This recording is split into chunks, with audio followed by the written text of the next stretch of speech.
pre náročnú horskú trať v okolí Innsbrucku.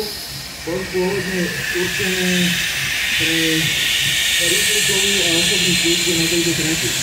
Tie pôvodné lokomotívy boli určené na mokrú paru, to znamená, že para odparená z kotla bola využívaná priamo vo valcoch a takisto parný stroj tých pôvodných lokomotív bol združený, čo znamená, že každý parný valec mal iný priemer a para z kotla vstupovala najprv do pravého valca a potom, čo vykonala prácu v ňom, prechádzala do valca ľavého.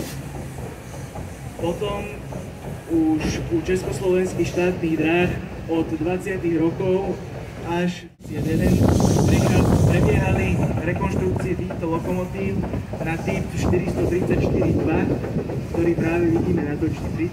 Pri týchto rekonštrukciách bol prestávaný parný stroj na klasický dvojčitý, to znamená, že teraz sú oba párne valce rovnaké a do každého vstupuje para zvlášť a po vykonaní práce v tom valci je vyfúkovaná dyšnou do komína.